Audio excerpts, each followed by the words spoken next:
नमस्कार, मी Rajratna Jondhale. Top news मराठीच्या 9च्या बातम्यांमध्ये आपलं स्वागत.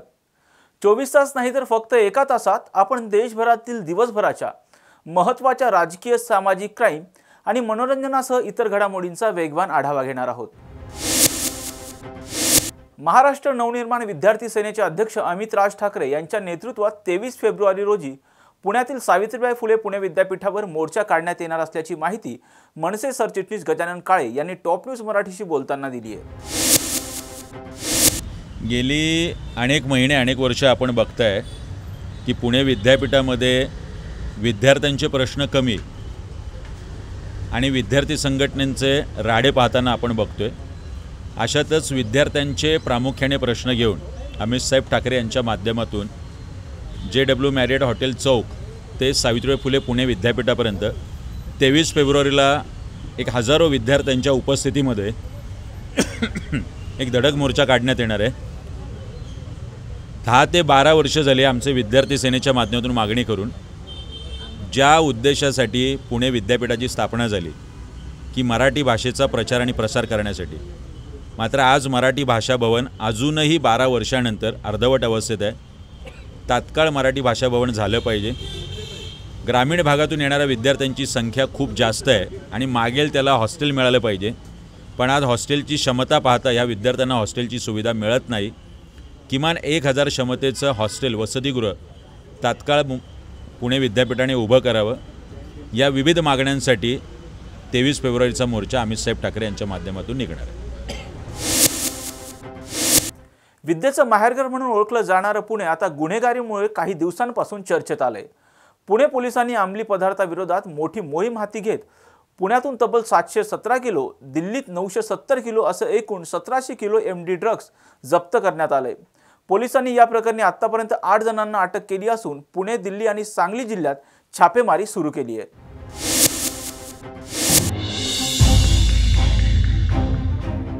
पुणे पोलिसांची गुन्हे शाखेच्या इतिहासातील ही सर्वात मोठी कारवाई असून पुणे पोलिसांनी 3 दिवसांच्या या कारवाईत जवळपास 4000 कोटींपेक्षा जास्त रुपयांचं MD ड्रग्ज जप्त केले. तर दिल्ली पोलिसांसोबत केलेल्या संयुक्त कारवाईत तब्बल 1800 कोटी रुपयांचं 970 किलो ड्रग्ज जप्त केले. आत्तापर्यंत जवळपास 1700 किलो मेफेड्रॉन जप्त करण्यात आला असून याची साधारणतः किंमत 4000 कोटीच्या जवळपास आहे. या प्रकरणी पुणे पोलिसांनी वैभव उर्फ पिंट्या भारत माने, अजय अमरनाथ करुसिया आणि हैदर नूर शेख यांना अटक केली असून दिल्लीतून आणखी 5 जणांना ताब्यात घेण्यात आले. असं एकूण 8 आरोपींना पोलिसांनी अटक केली. या ड्रग्ज प्रकरणी परदेशी व्यक्तीचा सहभाग असल्याचं पुढे आलं असून काही अंमली पदार्थ कुरिअर मार्फत लंडनला पाठवलं गेल्याचंही समोर आलंय. पोल आणि ब्राऊ या मुंबईतील 2 ड्रग्ज तस्करांची माहिती पोलिसांच्या हाती आली असून या 2 ड्रग्ज माफियांच्या माध्यमातूनच देश आणि परदेशामध्ये मेफेड्रॉन वितरित केलं जाणार होतं. या दोघांच्या शोधासाठी मुंबई आणि दिल्लीमध्ये पुणे गुन्हे शाखेची पथकं रवाना झाली आहेत. त्यामुळं आता या प्रकरणी आणखी काय मोठे खुलासे होतात हे पाहणं महत्त्वाचं असणार आहे. व्हिडिओ जर्नलिस्ट पियुष येरवडेकरसह संकेत देशपांडे, टॉप न्यूज मराठी, पुणे. पुणे शहरात पब, बार, रेस्टॉरंट यामध्ये तरुणाई मोठ्या प्रमाणात धिंगाणा घालताना पाहायला मिळत असून याच पार्श्वभूमीवर पुण्याचे नवे पोलीस आयुक्त अमितेश कुमार यांनी थेट पब, बार आणि रेस्टॉरंट यांच्यासाठी नियमावली जाहीर केली आहे.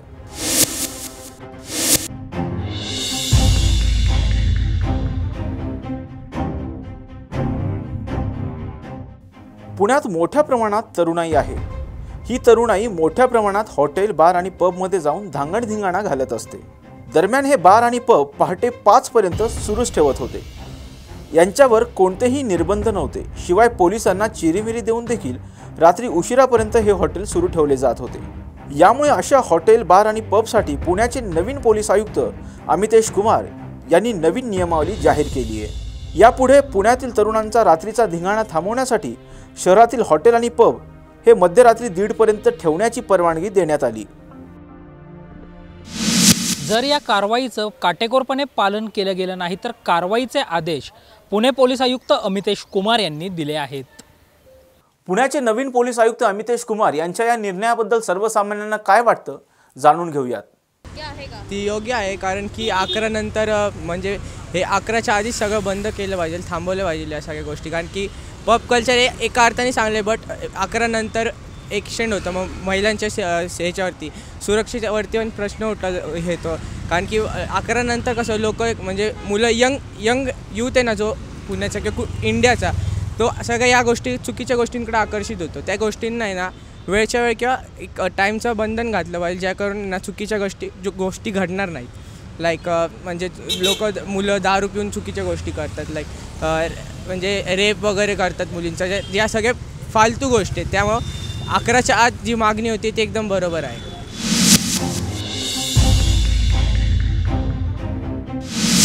खूप डिबेटेबल क्वेश्चन आहे, कारण डिपेंड करतं की लोक कशी येतील. आता जर तुम्ही सिक्युरिटी तुम्हाला स्ट्रेंथन करता आली पबशी तर ठीक आहे, पण जर तुम्हाला हे पॉसिबल होत नसेल की सिक्युरिटी स्ट्रेंथन करायची आहे पबशी, काइंड ऑफ रूल्स आणायचे आहेत काही, तर इट्स बंद केलेलं बेटर आहे. पण जर तुम्हाला स्ट्रेंथन करता येत असेल सिक्युरिटी तर डेफिनेटली चालू ठेवता येईल. पण आता जसं की शांत एरिया जे आहेत तिकडे पब्स नाही आहेत ऑब्व्हियसली, पण तिथला एरिया शांतच राहणार.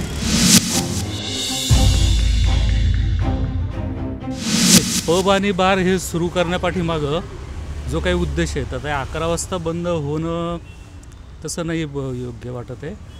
उशिरापर्यंत चालू राहिले तरी चालतील, पण त्याच्यासाठी जो काही आवश्यक ते काळजी किंवा जे जातात त्यांनी पाळायच्या गोष्टी त्या जर फॉलो केल्या तर काय हरकत नाही आहे. आत्ता सध्या बातमी वाचली की 1:30 वाजेपर्यंत चालू राहतील, परंतु ते त्याच्यासाठी ते 144 काहीतरी कलम लावलं आहे की 5 लोकांपेक्षा जास्त जमावबंदी असू नये. त्यांनी जर कॅमेरेज नसतील, सिक्युरिटी नसेल तर ते बंद करायचं वगैरे. तर ते नियम पाळून जर ते 1:30 वाजेपर्यंत चालू असतील तर काही हरकत नाही.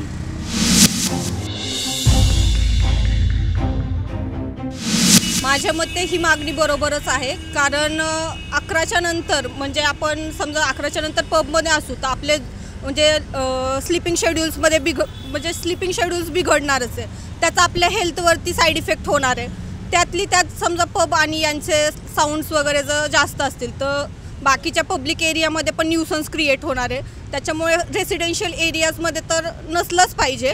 आणि जरी आउटसाईडला असतील पब्स आणि बार तरी पण जी यूथ येते तिथे, ती यूथ त्यांचं करिअर सगळं सोडून तिथे पबमध्ये 2-2 वाजेपर्यंत 3-3 वाजेपर्यंत रात्री पार्टी करते. नेक्स्ट डेला ते त्यांचं रेग्युलर रुटीन मॉर्निंगचं स्टार्ट नाही करू शकत. त्यांच्या हेल्थवरती इफेक्ट होतो आहे.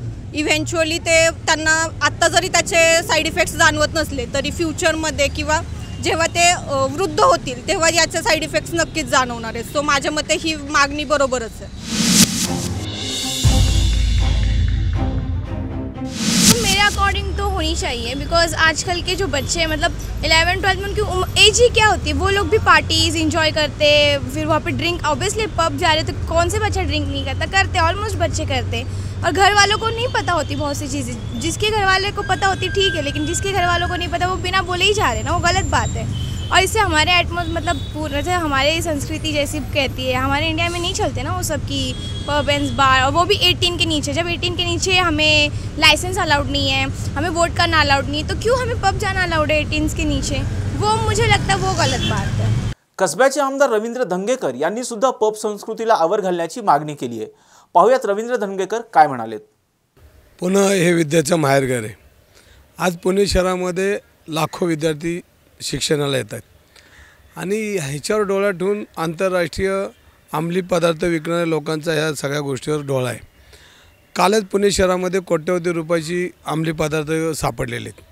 मी सातत्यानं हे बोलतो की अंमली पदार्थ विक्रेते आणि हे सगळं गर्दबीर घातले की जे नशा आहेत ह्या सर्वसामान्य लोकांच्या उमद्यावर येऊन थांबलेले आहेत. आणि अशा वेळेला पुणेकरांनी सज्ज राहो. आज महाराष्ट्रामध्ये देशामध्ये महाराष्ट्राची परिस्थिती अत्यंत बिकट आहे. ह्याच्यामध्ये उडता पंजाबनंतर उडता महाराष्ट्र अशी परिस्थिती निर्माण झालेली आहे. आणि त्याच्यामध्येच काल 2 दिवसापूर्वी पोलीस आयुक्तांनी पबला 1:30 वाजेपर्यंत परवानगी दिली. ही वस्तुस्थिती असताना ह्याच्यामध्ये 1:30 वाजेपर्यंत गैरव्यवहार त्या ठिकाणी चालतील. आणि जर आपण त्यांना व्यावसायिक परवाना दिला तर याच्यामध्ये अनेक अंमली पदार्थ मिळण्याचं केंद्र अधिकृत तयार होईल. ह्याच्यामध्ये मोठा भ्रष्टाचार होईल. ही लोक काही लोकांना हाताशी धरून या ठिकाणी अंमली पदार्थ आजच विकतात. कारण हुक्का पार्लरसारख्या संस्कृती आज देशामधनं प्राचीन देशामधनं आज आपल्याकडे आलेली, ही सगळी जबाबदारी तुम्हाला आम्हाला सज्ज राहावं लागेल. पोलीस आयुक्त एक कुटुंब प्रमुख आहेत, त्यांनी याच्यामध्ये लक्ष ठेवलं पाहिजे की आज आपली मुलं कुठं जातात आणि 1:30 वाजेपर्यंत जर हुक्का पार्लरमध्ये जर मुलं बसणार असतील तर पालकांनी करायचं काय. आणि जर पुणे शहर जर 10 वाजता 11 वाजता लिगली बंद होणार असेल आणि 12:30-1 वाजेपर्यंत जर हे पब संस्कृती जर रस्त्यावर फिरत असेल आणि पब संस्कृतीच्या बाहेर आमची तरुणाई ही उघडी नागडी पडत असेल, आज ही परिस्थिती महाराष्ट्राला भूषण आहे, पुणे शहराला भूषण नाही. हे छत्रपतींचं पुणे आहे, हे शाहू फुले आंबेडकर फुलेंचं विचाराचं पुणे आहे, हे सावित्रीबाईंचं फुलेंचं पुणे. अशा सगळ्या मान्यवर लोकांनी या पुणे शहरामध्ये काम केलेलं आहे. पुणे शहराचा दर्जा उंचवलेला आहे आणि अशा वेळी पब संस्कृती पुण्याचा दर्जा खालवल्याशिवाय राहणार नाही. हा जो कालच कोट्यवधी रुपयाचा अंमली पदार्थ सापडला आहे. मी 6 महिन्यापासून ओरडतो आहे की आंतरराष्ट्रीय गुन्हेगार ह्याच्यावर कार्यरत आहेत आणि त्याच्यामुळं अनेक ललित पाटील हे पुणे शहरात फिरत आहेत. तर आम्ही पूर्णपणे पोलीस आयुक्तांना विनंती करतो की कालचं जे सापडलेला जो अंमली पदार्थ आहे हे पोलिसांचं अपयश आहे. मी रोज ओरडतो आहे आणि ह्याच्यामध्ये जरी सापडला असेल तर हे पोलिसांचं अपयश असं आपण समजलं पाहिजे. कारण मी विधानसभेचा आमदार होऊन वर्ष झाले, रोज मी याच्यावर बोलतो आहे. आणि त्याच्यामध्ये ललित पाटील प्रकरणामध्ये संजू ठाकूरला ह्या शासनाने अभय दिल्यागत वाटतं, कारण त्याला अजून अटक झाली नाही. ह्याचाच अर्थ अंमली पदार्थ विकणं आणि ह्याच्यामध्ये मोठं रॅकेट आहे आणि हे रॅकेट सांभाळण्याचं काम गृह खातं करते असं माझा आरोप आहे. आणि कालच्या प्रकरणामध्ये जे घर सापडले आहेत मध्ये पोलिसांचा अपयश आहे आणि हे अपयश तर राहू द्या बाजूला, पण परत पब संस्कृतीसाठी ते परवाना देतात. ह्याचाच अर्थ आहे की हे भ्रष्टाचाराला कुरण या ठिकाणी चालू केलेलं आहे. आयुक्तांनी हुक्का पार्लर आणि पब संस्कृती बंद केली पाहिजे. पुणे पोलीस आयुक्त अमितेश कुमार यांनी पब, बार आणि रेस्टॉरंटसाठी नियमावली केली खरी, मात्र या नियमावलीचं खरंच काटेकोरपणे पालन केलं जाणार का हे पाहणं आता पुढच्या काळात महत्त्वाचं असणार आहे. व्हिडिओ जर्नलिस्ट पियुष येरवडेकरसह संकेत देशपांडे, टॉप न्यूज मराठी, पुणे. आजपासून उच्च माध्यमिक शिक्षण मंडळाच्या 12वीच्या परीक्षेला सुरुवात झाली. 12वीच्या परीक्षेमध्ये कोणताही गैरप्रकार होऊ नये यासाठी जिल्हा प्रशासनाकडून आणि शिक्षण मंडळाकडून विविध उपाययोजना केल्या जात आहेत. 12वीच्या पहिल्याच पेपरला चक्क परीक्षा केंद्राच्या बिल्डिंगवर चढून कॉपी देत असल्याचा धक्कादायक प्रकार उघडकीस आलाय.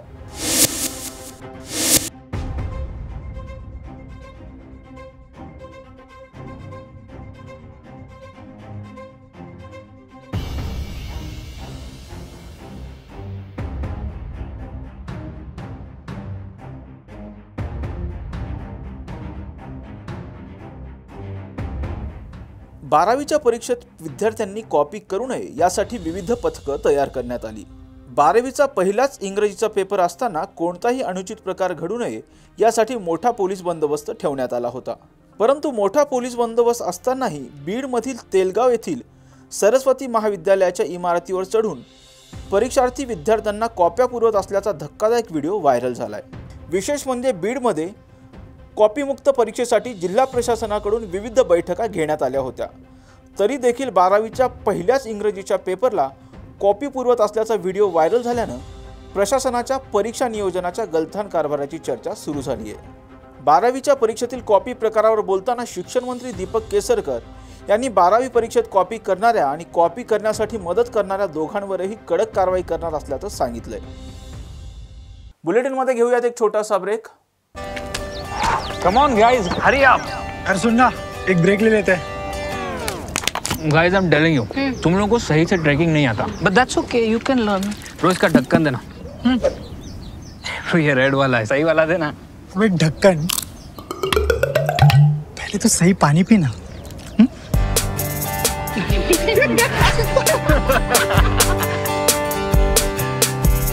Manikchand Oxyrich, proudly Indian. Break नंतर आपल्या सर्वांचं पुन्हा एकदा स्वागत. सध्या राज्यात महिलांच्या सुरक्षेचा प्रश्न ऐरणीवर आला असतानाच पिंपरी चिंचवड येथील एका पबमध्ये एका तरुणाने तरुणीला अश्लील शिवीगाळ करत ग्लास फेकून मारल्याचा धक्कादायक प्रकार उघडकीस आलाय. IT सिटी हिंजवडी पोलीस स्टेशनच्या हद्दीतील महाळुंगे परिसरातील बॉम्बे हाय बार रेस्टॉरंटमध्ये एका इव्हेंटसाठी आलेल्या तरुणीवर एका मद्यपी तरुणाने दारूचा ग्लास फिरकावून मारला आणि त्यानंतर तरुणीला अश्लील शिवीगाळ देखील केली। या प्रकरणात पीडित तरुणीच्या तक्रारीवरून हिंजवडी पोलिसांनी शुभम डोंगरे या आरोपी विरोधात भारतीय दंडविधायक 509, 504 आणि 506 कलमनुसार गुन्हा दाखल केला आहे। काल धायरीमध्ये जमिनीच्या वादातून एका 19 वर्षीय तरुणाचा खून करण्यात आला। खून प्रकरणातील आरोपी सापडूनही पोलीस आरोपींवर कारवाई करत नसल्याने मृतांच्या नातेवाईकांनी सिंहगड रोड पोलीस स्टेशन समोर ठिय्या आंदोलन केले। जमिनीच्या वादातून पुण्यातील धायरी परिसरामध्ये एक खून घडल्याची घटना जी आहे ती घटना मध्यरात्री उघडकीस आली होती। या घटनेनंतर आरोपी सापडूनही पोलीस प्रशासनाकडून कारवाई करत नसल्याचा आरोप करत या नातेवाईकांनी जे आहे ते सिंहगड पोलीस ठाण्याच्या बाहेर जो आहे ते ठिय्या आंदोलन मांडलं होतं। ठिय्या आंदोलन करत या नातेवाईकांनी जो आहे तो आपला आक्रोश व्यक्त केला। आक्रोश व्यक्त केल्यानंतर हे जे नातेवाईक आहेत ते प्रचंड मोठ्या प्रमाणामध्ये आक्रमक झाल्याचं आपल्याला पाहायला मिळालं होतं। अखेर पोलिसांच्या मध्यस्थीनंतर या नातेवाईकांनी जो आहे तो मृतदेह ताब्यात घेतलेला आहे आणि एकंदरीत जर आपण पाहिलं तर मागच्या अनेक दिवसांपासून पुणे शहरामध्ये गुन्हेगारीच्या वाढत्या घटना पाहायला मिळत आहेत। त्यातूनच जमिनीच्या वादातून हा खून झाला असल्याची माहिती जी आहे ती आता समोर येते आहे। पियुष अरवडेकरसह संकेत देशपांडे, टॉप न्यूज मराठी, पुणे। पिंपरी चिंचवड शहरातील मोरवाडी परिसरातील एम्पायर इस्टेट इमारतीच्या मागील बाजूस असणाऱ्या टायर गोदामला भीषण आग लागल्याची धक्कादायक घटना उघडकीस आली।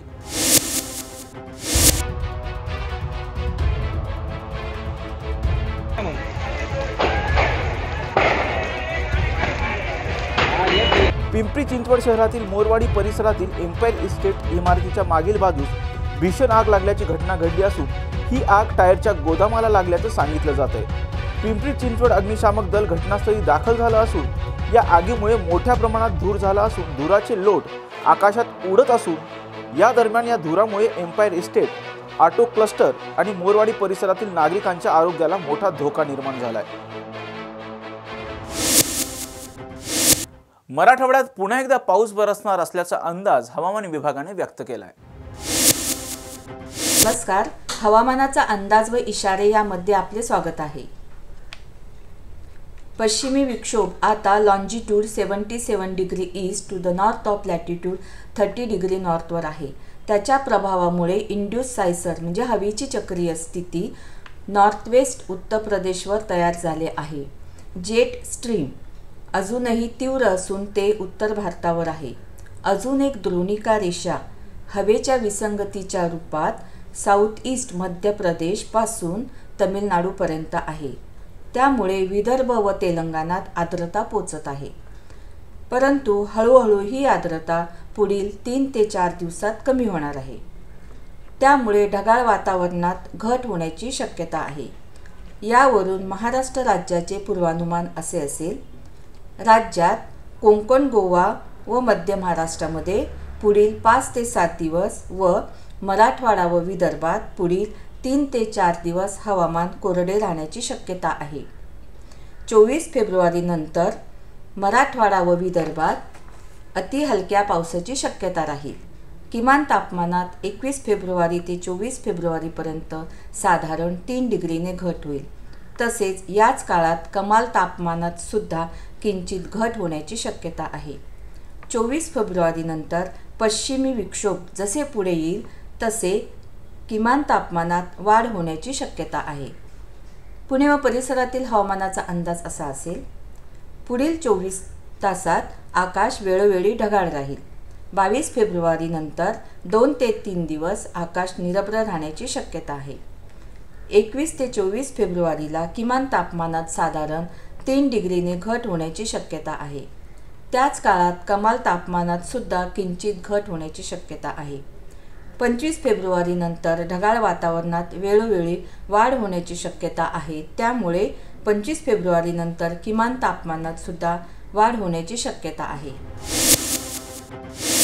राष्ट्रवादी काँग्रेस शरद पवार गटाचे प्रमुख शरद पवार यांची आज मनसरमध्ये जाहीर सभा पार पडली। यावेळी बोलताना शरद पवार काय म्हणालेत पाहूयात। दर दिवसाला कुणी ना कोणतरी आत्महत्या करतोय हे चित्र या देशामध्ये बघायला मिळते आणि म्हणून ही स्थिती किती दिवस चालून द्यायची याच्यात बदल करायचा का नाही, जर ठरवलं तर आपण करू शकतो. मला आठवत आहे तुम्ही लोकांनी माझ्याकडे देशाच्या शेतीची जबाबदारी 10 वर्षासाठी दिली. 10 वर्षांनी शेतीचा मंत्री होतो. मला आठवत आहे की शेती मंत्री म्हणून राष्ट्रपती भवनमध्ये शपथ घेतली आणि घरी आलं. पहिली फाईल माझ्याकडे आली आणि त्याच्यामध्ये लिहिलं होतं की या देशामध्ये गहू आणि तांदूळ याचा साठा नाही आहे, चिंताजनक परिस्थिती आहे, माल परदेशातून आणावं लागेल. त्या रात्री मला झोप आली नाही.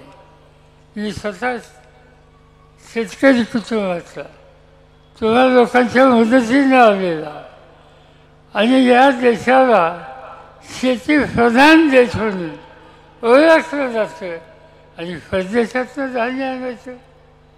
निकाल घेतला ही स्थिती बदलायची.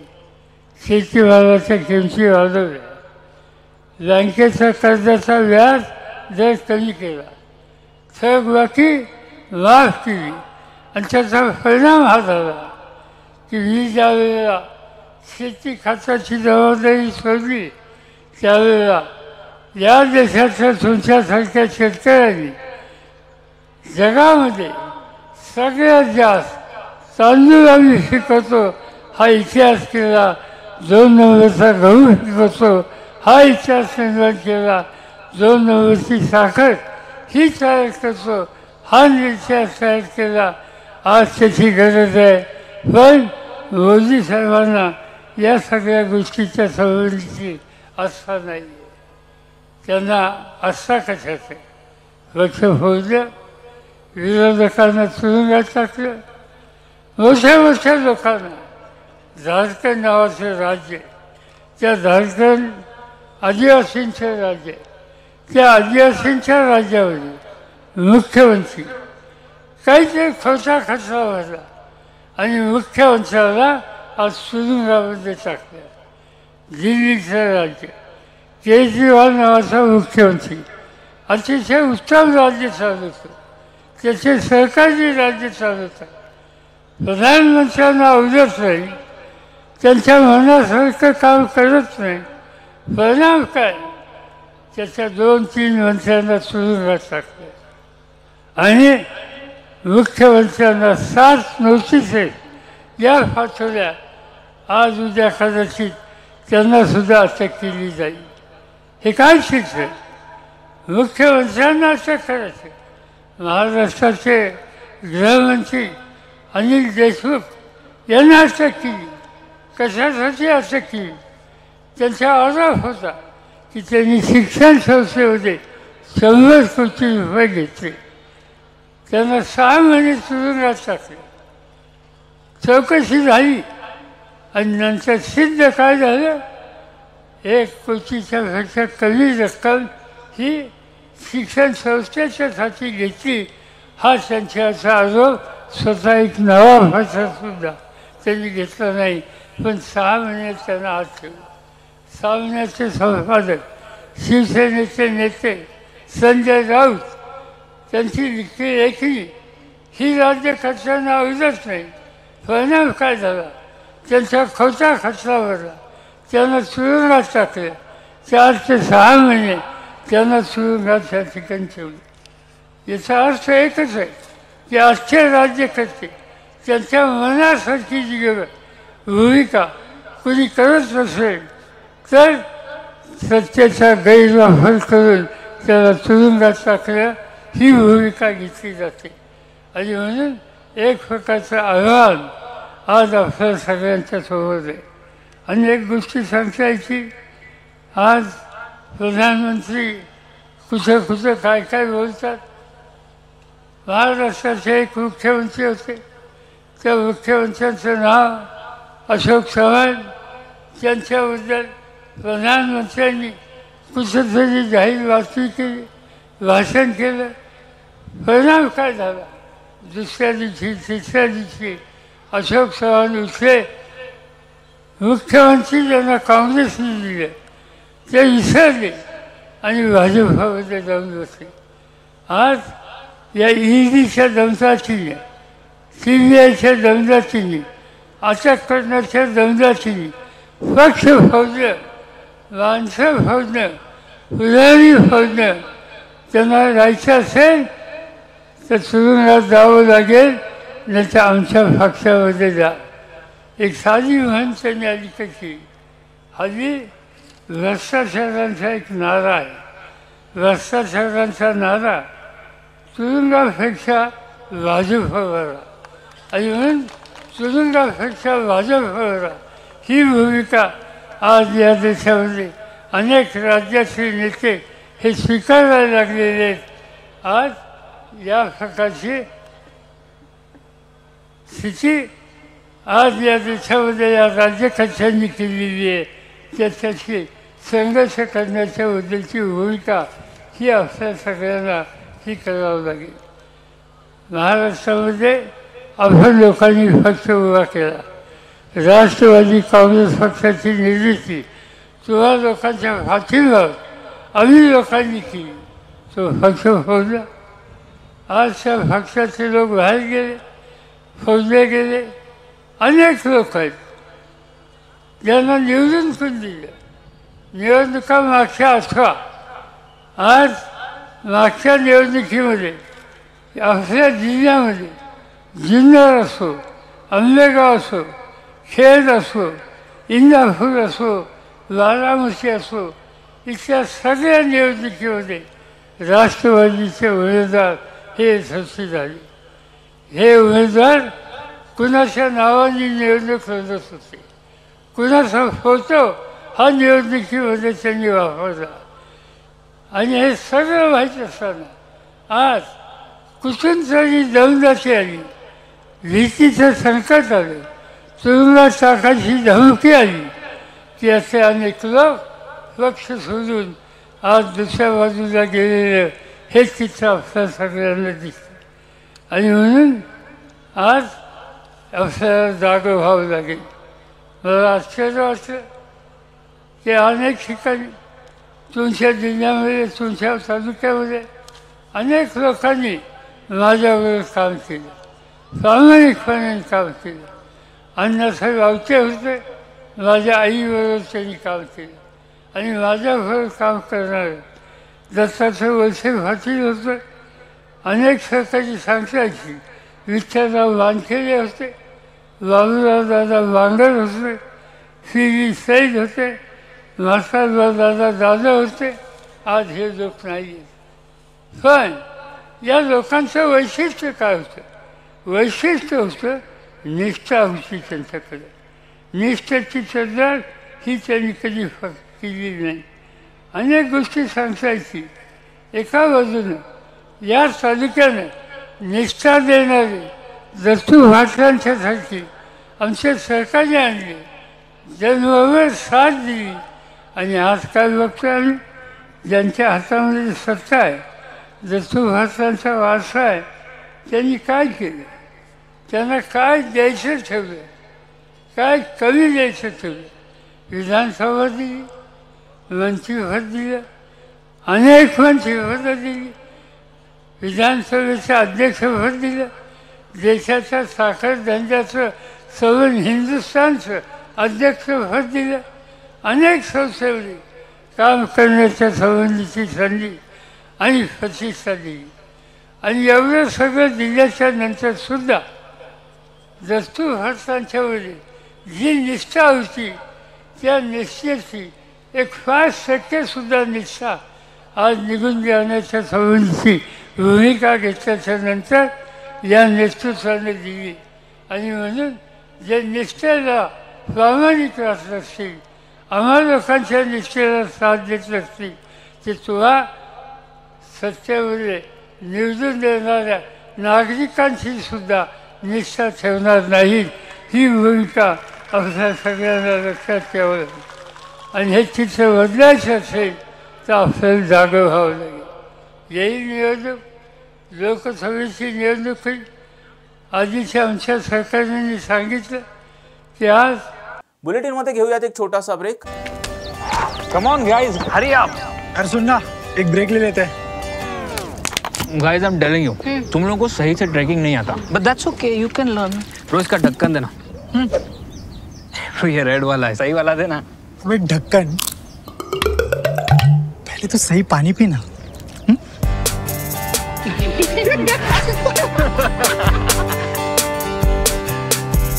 Manikchand Oxyrich, proudly Indian. Break नंतर आपल्या सर्वांचं पुन्हा एकदा स्वागत. उत्पादन शुल्क मंत्री शंभूराजे देसाई यांनी आज पत्रकार परिषद घेत विविध मुद्द्यांवर भाष्य केले. परंतु आता कायदा झाला, विधिमंडळाच्या दोन्ही सभागृहानं एकमतानं तो मंजूर केला. पूर्वी कायदा करताना ज्या त्रुटी होत्या, ज्या उणिवा होत्या, त्या पूर्णपणे 100% आपण हा नवीन कायदा करताना दूर केल्या. आणि खात्री मी आम्ही देतो शासन म्हणून, सरकार म्हणून, काल माननीय मुख्यमंत्र्यांनी दिलेली आहे, मुख्यमंत्री महोदयांनी, की अजिबात चिंता करण्याचे कारण नाही. कुठल्याही अडचणीमध्ये हा कायदा सापडणार नाही, एवढा परिपूर्ण कायदा आपण केलाय. सर्व विधी तज्ज्ञांचं, निवृत्त न्यायमूर्तींचं, सगळ्यांचं मत घेऊन. त्यामुळे आता मराठा समाजाने संपूर्ण राज्यभर काल या निर्णयाचं स्वागत केले. हे समाजाने हा निर्णय स्वीकारलेला आहे. आता नोकऱ्यांमध्ये आरक्षण मिळालं, शिक्षणामध्ये आरक्षण मिळालं. आता एवढा चांगलं कल्याणकारी निर्णय झाल्यानंतर सुद्धा ठीक आहे ना, त्यांचा विषय सगळे सोयऱ्यांचा आहे ना. सगळे सोयऱ्यांच्या बाबतीत काल सभागृहामध्ये माननीय मुख्यमंत्री महोदयांनी सांगितलं 6 लाख हरकती आल्या. आता 6 लाख हरकती प्राप्त असताना, त्या रेकॉर्डवर असताना त्याच्या बाबतीत वेगळा काही निर्णय सरकारनं केला आणि तो जर कोर्टानं नाकारला तर आपल्या पायावर आपण कुऱ्हाड मारून घ्यायची का समाजाच्या? त्यामुळं दिलेला शब्द पाळणारे हे मुख्यमंत्री आहेत. शपथ दसरा मेळाव्यामध्ये छत्रपती शिवाजी महाराजांची माननीय मुख्यमंत्री महोदयांनी घेतली. 3 महिन्यात हा निर्णय आपण केला. एवढ्या गतीनं ह्याच्या आधी कधीच काम झालं नव्हतं. संयमाची भूमिका जरांगे पाटलांनी घेतली पाहिजे. विनाकारण आता हे प्रकरण चिघळवण्याचा प्रयत्न त्यांनी करू नये. मराठा समाजाच्या कल्याणाचा निर्णय, हिताचा निर्णय झालेला आहे. आणि सगळे सोयऱ्यांच्या बाबतीत सुद्धा ज्या काय हरकती प्राप्त आहेत त्या हरकतींवरती योग्य निर्णय हा योग्य पद्धतीने निश्चितपणाने आपण घेऊ. त्यामुळे अशा पद्धतीची भूमिका जरांगे पाटलांनी घेणं योग्य नाही. परत एकदा मी सरकारच्या वतीनं त्यांना विनंती आज परत करतोय की हा चांगला निर्णय झालाय, समाजाच्या हिताचा निर्णय झालाय. त्यामुळे आता परत आणि त्या सगळ्या सोयऱ्यांच्या बाबतीत लगेचच निर्णय घ्या. तो सुद्धा निर्णय ड्यू टाइम कोर्समध्ये सगळ्या हरकतींवरती योग्य विचार करून निश्चितपणाने आपण घेऊ. त्यामुळे जरांगे पाटलांनी संयम बाळगावा. आता आंदोलनाची भूमिका त्यांनी घेऊ नये अशी माझी त्यांना विनंती आहे. पाटिल ने एक बार फिर अनशन की धमकी दे दी कि अगर सरकार हमारी मांग नहीं करती, हालांकि अरे सरकार ने जरांगे पाटिल जी की मांग और मराठा समाज की मांग पूरी की है. जरांगे पाटिल जी ने जो मराठा आरक्षण का इशू सामने लाया था, जो समाज मराठा समाज ने महाराष्ट्र में लाया था, उसके बारे में फुल प्रूफ कायदा, फुल प्रूफ विधेयक कल असेंबली के दोनों ही हाउस ने एक मत से पारित किया है. अभी इसके बारे में कोई शंका लेने की जरूरत नहीं है. जरांगे पाटिल जी का जो कहना है सगे सोयरे के बारे में, उसके लिए मोर देन 6 लाख ऑब्जेक्शंस उसके ऊपर आए हैं. वो ऑब्जेक्शंस ऐसे ही रिकॉर्ड पे रख के अगर कोई घाई गड़बड़ में गवर्नमेंट डिसीजन, अगर कोई हरी में जल्दी में गवर्नमेंट कोई डिसीजन लेता है तो वो अगर कोर्ट में खारिज हो जाता है तो मराठा समाज का नुकसान हो जाएगा. ये जरांगे पाटिल जी ने समझ लेना चाहिए. जो ऑब्जेक्शंस आए 6 लाख उसके ऊपर भी गवर्नमेंट स्टडी करेगा और उसके ऊपर भी डिसीजन लेने की कोशिश गवर्नमेंट जल्दी जरूर करेगी. इसीलिए अभी जरांगे पाटिल जी ने ऐसे अनशन करने की या आंदोलन करने की जरूरत नहीं है. राज्य सरकार की तरफ से एक मंत्री होने के नाते, मराठा आरक्षण उप समिति का एक सदस्य होने के नाते मैं उनको फिर से एक बार रिक्वेस्ट करता हूं कि उन्होंने अनशन या आंदोलन करने की जरूरत नहीं है. सरकार ने मराठा समाज के हित का निर्णय लिया है. क्या सरकार उनसे संपर्क करी से जिस प्रकार से आज उन्होंने बैठक बुलाई, सरकार जिस तरह से सदन में पास हुआ बिल, सरकार अरे ये तो पब्लिक है ना. अभी जो बिल पास हुआ है वो तो पब्लिकली है. विधानसभा का और विधान परिषद का प्रोसीडिंग्स पब्लिकली है. इसीलिए उन्होंने ये समझ लेना चाहिए. उन्होंने ऐसी कोई आंदोलन की भूमिका नहीं लेनी चाहिए. इतना ही मेरा उनसे कहना है. सर सरकार ने क्या संपर्क करने की कोशिश की है जिस तरह से उन्होंने एक तरफ से अल्टीमेटम कह सकते हैं? नहीं, अल्टीमेटम तो ठीक है. देखिए अभी मराठा समाज ने इसके ऊपर सोचना चाहिए. कि इतना जल्दी निर्णय, इतना अच्छा निर्णय, इतना फुलप्रूफ निर्णय गवर्नमेंट करती है, फिर भी अगर कोई कहता है कि मैं जैसा बोलूंगा वैसा ही होना चाहिए और वैसा करने के लिए अगर समाज का नुकसान होता है तो अभी समाज ने इसके ऊपर सोचना चाहिए। हम लोग की मराठा समाज की है, इसीलिए मैं उनसे यही कहता हूं, मराठा समाज के हित का निर्णय गवर्नमेंट ने लिया है और आगे जो भी लेना है वो भी समाज के हित का निर्णय, किसी और समाज को धक्का न पहुंचाए, ऐसा डिसीजन हम लोग ने लिया है। आगे भी ऐसा ही डिसीजन हम लोग लेंगे, इसीलिए अभी आंदोलन करने की जरूरत नहीं है। मैं उनसे फिर से एक बार रिक्वेस्ट करता हूं वो आंदोलन न करें। सर, सभी लोगों ने एकमत से प्रस्ताव पास कराया, लेकिन अब जो बात सामने आ रही है लोग इसकी आलोचना भी करते हैं, चाहे कांग्रेस पार्टी हो, चाहे शिवसेना उद्धव बाला साहब ठाकरे गठ हो। इन लोगों ने बार बार कहा है कि इसको जल्दबाजी में लाया गया है, सुप्रीम कोर्ट की आपत्तियां थी उसको खारिज किए बिना, उसका उपाय निकाले बिना किया गया तो खारिज है। देखिए, अपोजिशन ने क्या भूमिका लेनी है वो उनका रवैया है, लेकिन हम लोग ने जो शब्द दिया था, हम लोग ने जो छत्रपति शिवाजी महाराज की शपथ ली थी वो हम लोग ने पूरी की है। इसीलिए अभी विरोधक अपोजिशन का काम है आलोचना करना, टीका करना, वो उनका काम करते रहे। अभी देखो, इसके ऊपर हमको पॉलिटिक्स नहीं करना है, लेकिन वो लोग जब थे तभी सुप्रीम कोर्ट में क्यों नहीं टिका ये लॉ? इसके ऊपर अगर डिस्कशन करना है तो हमारी कभी भी तैयारी है इसके ऊपर डिस्कशन करने की। इसीलिए बहुत अच्छा डिसीजन, मराठा समाज के हित का डिसीजन और किसी और समाज को धक्का न पहुंचे, ऐसा बहुत अच्छा डिसीजन कल हुआ है। इसीलिए अभी किसी भी पार्टी ने, किसी भी समाज ने, किसी भी लोग ने अभी अनशन या आंदोलन करने की जरूरत नहीं है, ऐसा मैं उनको गव्हर्नमेंट की तरफ से रिक्वेस्ट करता हूं। चला, माझ्या कुठल्याही मागण्या मान्य केलेल्या नाहीत सरकारनं, त्या मराठा समाजाला स्वतंत्र 10% आरक्षण मिळेल याविषयी शंका वाटते असं मत आमदार रोहित पवार यांनी व्यक्त केलंय। हा एक जो मुद्दा आहे तो पुणे शहर आणि पिंपरी चिंचवड शहर या दोन्ही महत्वपूर्ण शहरासाठी अतिशय महत्वाचा झालेला आहे। आज इथं एवढी मोठी पत्रकार परिषद असेल हे मला माहित नव्हतं, पण पिंपरी चिंचवडचे जे सर्व पत्रकार आहेत ते अभ्यासू पत्रकार आहेत। नेहमी इथं आल्यानंतर त्यांना जेवढं मला भेटूसं वाटतं तेवढं मलाही त्यांना भेटूसं वाटत असतं। तुम्ही सर्वजण आलात त्यासाठी मी मनापासून आपल्या सर्वांचे आभार व्यक्त करतो। इथं तुषार भाऊ आहेत, तांगडे साहेब आहेत, सुलक्षणाताई असतील, रवी भाऊ असतील, सर्वच शिवशाहू फुले आंबेडकर यांच्या विचारावर विश्वास ठेवणारे, आदरणीय पवार साहेबांवर काम करणारे सर्व पदाधिकारी आणि कार्यकर्ते इथं नेहमी या शहरामध्ये आल्यानंतर खूप मनापासून आनंद होतो। आदरणीय पवार साहेबांच्या मार्गदर्शनाखाली जो विकास झाला जेव्हा ते कृषी मंत्री होते आणि केंद्र सरकारमध्ये सरकार हे राष्ट्रवादी आणि काँग्रेसचं होतं, तेव्हा जो निधी दिला तो निधी आपल्या या शहराच्या विकासासाठी जो वापरला गेला तो विकास बघितल्यानंतर खूप मनापासून आनंद हा नेहमीच होतो। पण तेवढा विकास सोडला तर त्याच्यानंतर कुठलाही विकास झाला नाही हे बघून सुद्धा कुठेतरी मनाला फार वाईट वाटतं।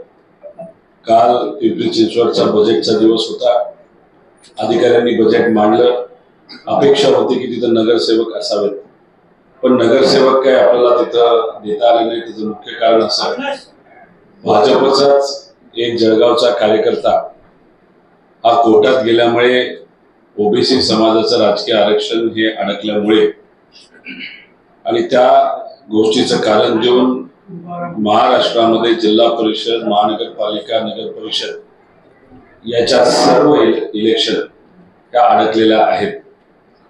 आणि त्याचं मुख्य अडकण्याचं कारण असं आहे की बीजेपीला अजूनपर्यंत विश्वास नाही आहे मोठ्या महानगरपालिकेमध्ये इलेक्शन जर झालं तर त्यांची सत्ता तिथे येऊ शकेल। मग अधिकाऱ्याला पुढे करून, प्रशासकाला पुढे करून जो निधी आहे तिथं असणारे जे भाजपचे कार्यकर्ते असतील, आमदार असतील, त्यांना पालकमंत्र्याच्या माध्यमातून तो वाटला जातो, दिला जातो। दुर्दैवाने असं की अधिकारी लोकांपर्यंत पोहोचत नसतात। एखादा लोकप्रतिनिधी जर तिथं असेल तर त्याला तिथं असणाऱ्या लोकांच्या अडचणी त्या लोकप्रतिनिधीला, नगरसेवकाला कळतात आणि त्या कळल्यामुळे त्या सोडवण्यासाठी थोडंसं सोपं पडतं। तसंच जी स्टँडिंग कमिटी असते त्या कमिटीमध्ये जे काही मोठी कामं आज या शहरामध्ये चालू आहेत त्या गोष्टींचं, नाहीतर त्या कामाचं कॉन्ट्रॅक्ट हे कोणाला मिळालं याची चर्चा स्टँडिंगमध्ये होत असते. पारदर्शक प्रक्रिया वापरली गेली आहे का? कॉन्ट्रॅक्ट देत असताना त्याला एक सर्कल निर्माण करून ठराविकच कॉन्ट्रॅक्टरला ते काम दिलं गेलं आहे का, या बाबतीत चर्चा स्टँडिंगमध्ये होत असते. पण आपली दुर्दैवाने स्टँडिंग नसल्यामुळे आपल्याला कळतच नाही की कॉन्ट्रॅक्ट कोणाला दिलं गेलं, त्याच्यासाठी योग्य असं प्रक्रिया वापरली गेली आहे का, सामान्य लोकांच्या पैशाचा चुतडा झाला आहे का, या गोष्टी आपल्याला कळत नाही. मला असंही कळत होतं की पूर्वी ऑनलाईन टेंडर हे टाकलं जायचं, टेंडर कोणाला मिळाले त्या कॉन्ट्रॅक्टरची माहिती सुद्धा ऑनलाईन दिली जात होती, लोकांना ती कळत होती. पण आज त्या बाबतीतली पारदर्शकता कुठेही नसल्यामुळे कितीही मोठं बजेट हे सादर केलं तर मला असं वाटतं की ते सादर केलेलं बजेट हे सामान्य लोकांसाठी नसून तिथे असणाऱ्या कॉन्ट्रॅक्टरसाठी आहे. त्यामुळे आज इथं आल्यानंतर आपल्या सर्वांचे संवाद साधत असताना इथं कार्यकर्त्यांना भेटण्यासाठी मी आलेलो आहे. मी त्यांच्यासारखाच एक कार्यकर्ता, विचाराला पक्का आहे. इथं सगळ्यांची संवाद साधल्यानंतर आंबेगावला एक मोठी आदरणीय पवार साहेबांच्या मार्गदर्शनाखाली सभा आहे. त्या सभेसाठी मी सुद्धा तिथं जाणार आहे आणि तिथं असणाऱ्या लोकांशी संवाद सुद्धा आम्ही सर्वजण मिळून तिथं साधणार आहोत. आजचा कार्यक्रम एवढाच आहे. बरेच कार्यकर्ते आहेत. आणखी मध्ये बारामतीमध्ये अजित पवार होते सोडून दुसरा कोण प्रचार करणार नाही, त्याला जोडून की आता श्रीनिवास पवारांचे त्यांच्या स्वतःची पत्नी जी आहे ती तुमच्या राष्ट्रवादी कार्यालयाला भेट दिली आहे. तर दुसरीकडे सुनील तटकरे यांचे बंधूही तुमच्याकडे येणार आहेत अशी चर्चा आहे. तर कसं पाहता तुम्हाला एकंदरीतच या सर्व घडामोडींकडे? राज्य सरकारनं मराठा समाजाला 10% आरक्षण दिल्यानंतरही मनोज जरांगे पाटील सगळे सोयऱ्यांच्या अंमलबजावणीसाठी आंदोलनावर ठाम आहेत. पाहुयात मनोज जरांगे पाटील नेमकं काय म्हणाले. हो, जाणून बुजून आणि मुद्दाम म्हणून म्हणावं लागणार आहे पुन्हा पुन्हा उपोषणाच्या आणि आंदोलनाच्या वेळी आणणं. कारण वेळ असताना, अधिवेशन असताना, सगळं हातात असताना सहजरित्यानं काम होणार होतं. ते विनाकारण पाठीमागं ठेवून काल बघितलं मग त्यांनी त्याचे परिणाम काय झाले ती. त्यासाठी त्यांनी काल विषय घ्यायला पाहिजे होता. त्यांना जे अपेक्षित राज्यभर होतं ते नाही झालं. याच्यावरूनच त्यांनी ओळखायला पाहिजे होतं की समाजाची दिशा, समाजाचं म्हणणं हे ओबीसी आरक्षणाकडून हे त्यांच्या हक्काचं आहे, सगळ्या सोयऱ्यांच्या अंमलबजावणीच्या बद्दलचं आहे. काल अधिवेशन होतं, आपण काल विषय घ्यायला पाहिजे होता. खरंच ते जर स्वतःला मायबाप राज्याचं समजत असतील, पालकत्व स्वीकारलं असं समजत असतील, कायदे जर मानत असतील तर त्यांना नक्की पश्चाताप आलेला असावा की आपण जे अपेक्षित आपल्या नजरासमोर ठेवलं होतं आनंद काय जे असेल ते राज्यभरात काय झालं आहे आणखीन तरी शहाणं व्हावं. कारण आज तर आम्ही आता पुढच्या आंदोलनाची दिशा ठरवण्यासाठी 12 वाजता बैठक बोलवली. 12-1 वाजलं समजा, आम्ही खेड्यापाड्यातले लोक यायला मागं पुढं उशीर होतोच. 12-1 वाजेपर्यंत सगळे बांधव येऊन पुढच्या आंदोलनाची दिशा फायनल करणार आहेत. पण आता आंदोलन थांबणार नाही आहे. आम्हाला सगळ्या सोयऱ्यांची अंमलबजावणी घेतल्याशिवाय आता आमच्या पुढं पर्याय पण नाही. पाटील साहेब, आधीच शिवाजी महाराजांची शपथ घेतली होती आणि ती शपथ आम्ही पूर्ण केली आहे. मात्र तुमच्या बोलण्यातून हे वाटतं की मराठा समाजाच्या तोंडाला फक्त पानं पुसली आहे. यामुळे कुठंतरी भवितव्याचा प्रश्न निर्माण होतोय का आणि ही फक्त खेळी आहे का? नक्कीच राजकारण डोक्यासमोर ठेवून, निवडणुका डोळ्यासमोर ठेवून मराठ्याच्या मतावर पुन्हा निवडून यायचं आणि मराठ्यांचंच पोराचं वाटोळ करायचं. मराठ्यांनी यांना निवडून आणायचं, मोठं करायचं आणि यांनी इथं आहे तोपर्यंत आम्हाला तुमचे शेत म्हणायचं. इथं म्हणजे निवडणुकीच्या काळात, आणि तिकडे गेले की त्यांच्याकडून बोलायचं. म्हणजे ते लय गरजेचे आहेत म्हणतात. म्हणजे त्यांना मतदानच करीत नाहीत ते त्यांच्यासाठी चांगले, आणि जे मोठं करते ते हे पुरं निवडणूक डोळ्यासमोर ठेवून केलं. पण त्यांना आता रात्री येऊन लक्षात आलं असेल की मराठा बदलला आहे, 100% बदलला आहे. आणि खरंच ते शहाणे असतील तर त्यांनी आता कालचे मॅटर होऊन तरी ओळखून घ्यावं मराठा खरोखर बदलला आहे आणि सगळ्या सोयरीची अंमलबजावणी त्यांनी करावी. आम्ही तर अंमलबजावणी घेतल्याशिवाय आता नाही हटत आहे. तुम्ही म्हटलं होते की शपथ अपूर्ण आहे का? त्यांनी मनानेच म्हणायला पाहिजे. कारण मुख्यमंत्री साहेबांवरती या राज्यातल्या लोकांचा विश्वास आहे की ते देतील. त्यांनी विश्वासघात होईल असं वागू नये, स्पष्टच सांगतोय. त्यांनी विश्वासघात समाजाचा होईल असं त्यांनीच वागू नये. पदाला दुय्यम किंमत द्यावी, पण समाजाची त्यांच्याबद्दलची जी भावना आहे ती त्यांनी थोडीसुद्धा ढळू देऊ नये, थोडीसुद्धा. कारण शेवटी समाजच मोठा असतो. ती त्यांनी ढळू देऊ नये. त्यांनी मनानेच सांगावं थोडी अपूर्ण आहे शपथ माझी आणखी अंमलबजावणी होईपर्यंत. कारण त्या व्यासपीठावरूनच वाशीचे आम्ही सांगितलं होतं या गुलालाचा अपमान होऊ देऊ नका. आणि त्यांना कोण करू देत नसेल तर त्यांनी स्पष्ट नाव सांगावं आणि आपण बाजूला सारखावं. त्यांनी नाव सांगून की इथं मला अडचणी येतात, कोण त्यांना करून देत नाही. बरं पाटील साहेब, हे जे 10% आरक्षण दिलं गेलं किंवा तेच करत नाहीत असं त्यांनी सांगावं. हे जे 10% आरक्षण दिलं गेलंय ते टिकेल की नाही याच्याबद्दल आधीच साशंकता आहे. त्यात आता शरद पवार असं आज म्हणालेत की हे आरक्षण टिकेल की नाही त्याबद्दल मला सुद्धा शंका वाटते. तुम्हाला काय वाटतं, टिकणार आहे का आरक्षण? मी कालच सांगितलं, आम्हाला त्याशी देणं घेणंच नाही, ते टिकून येत नाही. टिकू आता दिलं, गोरगरिबांनी दिलं, 2-3 जणांना लागत होतं, 150 लोक घेणार आहेत. ते दिलं गोरगरिबांनी, त्यांनी गोरगरिबाला द्यायला पाहिजे होतं. ते टिकल नाही टिकल त्यात नाही पडायचं आम्हाला. आमचं म्हणणं एवढंच आहे की आमच्या लेकरांना राज्यापासून केंद्रापर्यंत आरक्षण या ओबीसी आरक्षणातून मिळतं आहे. आमच्या नोंदी सापडल्या आहेत, आम्ही कोणाच हिसकून घेत नाहीत, कोणाला धक्का नाही, बुक्का नाही, काही नाही. त्यांचं त्यांनाच आहे, आमचं आम्हालाच आहे. कारण आम्ही तिथंच आहेत, फक्त आमचं ते आत्तापर्यंत खात होते, आमचं आम्हाला फक्त ते मिळायला लागलं आहे आता. आणि ते आमच्या लेकरांना राज्यापासून केंद्रापर्यंत आहे ना, आमचे लेकरं केंद्रापर्यंत अधिकारी होतील ना. आणि तुम्ही इथं देऊन कशाला कुठून ठेवता येते आम्हाला? ते टिकल नाही टिकल असं प्रत्येकाचं. मला याचं राजकारण नाही करायचं, मी राजकारण फिजकारण करत नाही ना, सत्ताधाऱ्याकडून ना विरोधकांना फिरोधकाकडून. माझा सगळा दैवत समाज मायबाप समाज. त्याच्यामुळं आमच्या हक्काचं आम्हाला जे पाहिजे ते मात्र अंमलबजावणी आता आम्ही मिळवणार. आज दिशा ठरवणार आणि आंदोलनाचा प्रयोग सुरू झाला म्हणून समजायचं. पाटील साहेब, आपण काल बघितलं तर देवेंद्र फडणवीस मीडियाशी बोलताना असं म्हणाले की आता आरक्षण दिले आणि यानंतर ज्या जाहिराती निघतील नोकऱ्यांच्या असतील किंवा इतर जाहिरात असतील त्याच्यामध्ये सुद्धा मराठा समाजाला जे आरक्षण दिलं त्याचा समावेश असेल. ज्या नियुक्त्या असतील त्या आता या आरक्षणानंतर मराठा समाजाचं पण त्याच्यात सहभाग असेल, त्याच्यात इन्क्लूड असेल. तेवढे पहिले नियुक्त्या दिल्या तर बरं होईल. आधी ESBCच्या आणि ECBCच्या ते दिलं तर चांगलं होईल. फुकट त्या पोरांवरती बी गुन्हे दाखल झालेले, शांततेत बसून ते बी जरा मागे घेतलं ते एक बरं होईल. हाय आपल्या हातात काही पत्रवाळी तर आपण दिलं पाहिजे मोकळ्या मनाने. सगळं आपल्या ताटावर घेण्यापेक्षा ओली थोड्या सगळ्याला दिलं तर बरं होईल. मोगम गुन्हे दाखल केलेत. ही तुमचीच आई बहीण होती आंतरवालीतली, ही दुसऱ्याची कोणाची नव्हती. हिच्या डोक्याच्या चिंधड्या झाल्यात, तिच्या अंगातल्या आणखीन गोळ्या निघत नाहीत. आणखीन तपासायचं असलं तर या एकदा तपासायला. जर राज्यातल्या माता माऊलीला जर माय बहीण समजत असलं तर एकदा या तपासायला. आणखीन गोळ्या आहेत. असे जवळपास 350-400 लोक आहेत असे असणारे. आणि आकडा सांगतायत वेगळा आणि पोलिसाचा आकडा सांगताय वाढून. राष्ट्रवादी काँग्रेस शरद पवार गटाच्या खासदार सुप्रिया सुळे यांनी आज पत्रकार परिषद घेत कांदा पिकवणाऱ्या शेतकऱ्यांवरील अन्यायाविरोधात वाचा फोडली आहे. मेहनत घेतली, डॉक्टरांनी केली, पण त्याबरोबर 24 तास आणि एक घटक झडला, आपल्यासाठी लढला, तो म्हणजे या देशाचा शेतकरी आहे. त्यामुळे शेतकरी हा केंद्रबिंदू ठेवून आपला देश हा शेती प्रधान देश आहे. आपल्याकडे तर फुल टाइम शेती मंत्री पण नाही आज देशामध्ये. आणि ज्या चुकीच्या पद्धतीने आज कांदा पिकवणाऱ्या शेतकऱ्यांवर अन्याय होतोय त्याचा मी जाहीर निषेध करते.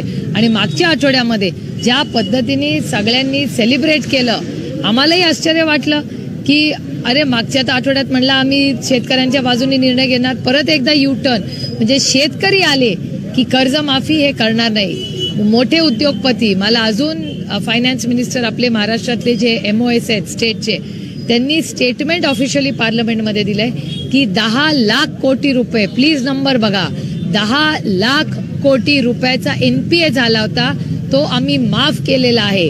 आता ते म्हणतील आम्ही माफ नाही केला, नाही ॲडजस्टमेंट ऑफ द बुक्स, म्हणजे त्यांची पुस्तकं आणि बँकेची पोझिशन चांगली दिसण्यासाठी 10 लाख कोटी रुपयाची माफी ही केंद्र सरकारने उद्योगपतींना दिलेली आहे. जर उद्योगपतींना तुम्ही सरसकट कर्जमाफी करू शकता तर या काळ्या मातीशी इमान राखणाऱ्या शेतकऱ्याला तुम्ही कर्जमाफी का देऊ शकत नाही? एक्सपोर्ट्स तुम्ही सगळ्यांना म्हणता, मग आमचा कांदा जर एक्सपोर्ट दुसऱ्या देशात जात असेल आणि आमच्या शेतकऱ्याला 2 पैसे मिळत असतील तर या सरकारला प्रॉब्लेम काय?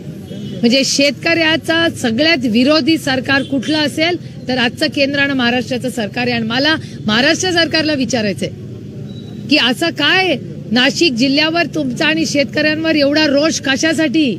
तुम्ही का नाही? एरवी पालकमंत्री बदलण्यासाठी तुम्ही 10 वेळा दिल्लीला जाता, पण कांद्याला हमी भाव मिळाल्यासाठी मला कुठलाही मंत्री दिल्लीला गेलेला महाराष्ट्रातून मी पाहिलेला नाही आणि ऐकलेलं पण नाही. निर्बंध का उठवले जात नाही, नेमकं काय याच्या पाठीमागे? आता हा प्रश्न तुम्हाला केंद्र सरकारला विचारायला लागेल. एक तर शेती मालावर जिथे एवढा चांगलं, मी 9 ते 10 महिन्यापूर्वी तुम्ही माझं ट्विटर अकाउंट काढून बघा, मागच्या वर्षी जवळपास मागच्या फेब्रुवारी किंवा मार्चची गोष्ट असेल, मी स्वतः केंद्रातले जे मंत्री आहेत पियुष गोयल यांना एक ट्विट केलं होतं की कांद्याची परिस्थिती गंभीर आहे, प्रचंड कांदा महाराष्ट्रात आणि देशात होणार आहे, तुम्ही निर्यातीला आणि त्याला कांदा भाव कसा मिळेल याचं एक चांगलं धोरण मांडा की गिरायकालाही स्वस्त मिळेल आणि पिकवणाऱ्यालाही पैसे आणि खाणाऱ्यालाही पैसे, या दोघांनाही परवडलाही पाहिजे. आणि ही भूमिका मी गेले 10 महिने सातत्याने मांडते, पण अतिशय चुकीची.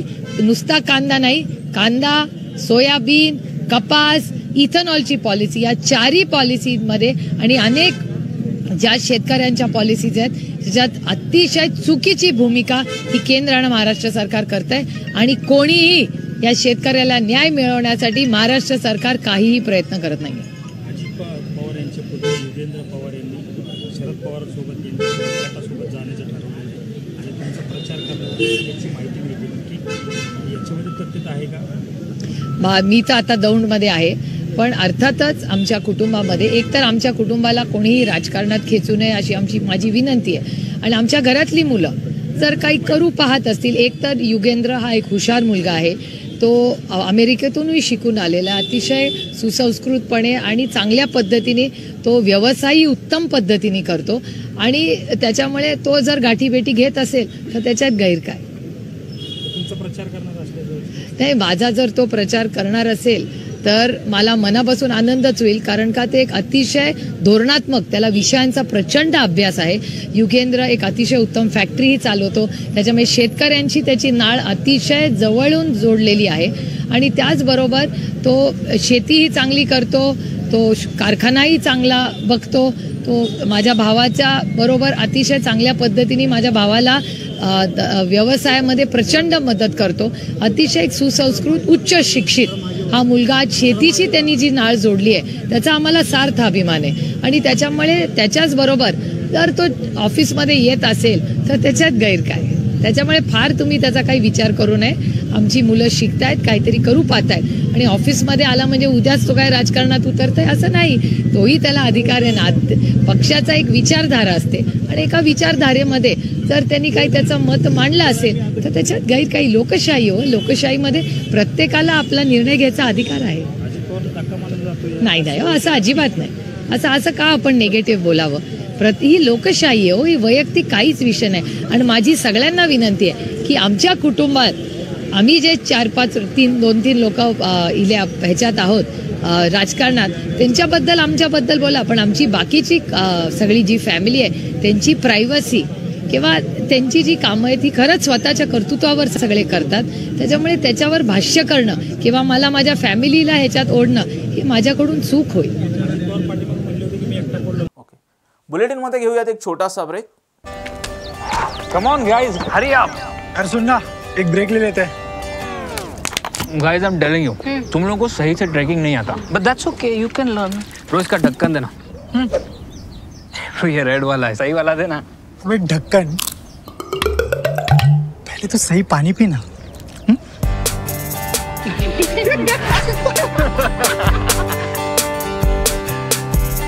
Manikchand Oxyrich, proudly Indian. Break नंतर आपल्या सर्वांचं पुन्हा एकदा स्वागत. ओबीसी नेते प्रकाश अण्णा शेंडगे यांनी आज पत्रकार परिषद घेत मनोज जरांगे पाटील यांच्यावर जोरदार निशाणा साधला आहे. या महाराष्ट्रामध्ये मराठा समाजाने आरक्षण मिळण्यासाठी 58 मोर्चे सकल मराठा या बॅनरखाली त्यांनी काढले. एक मराठा लाख मराठा अशा घोषणाने संपूर्ण महाराष्ट्र उतरून गेला.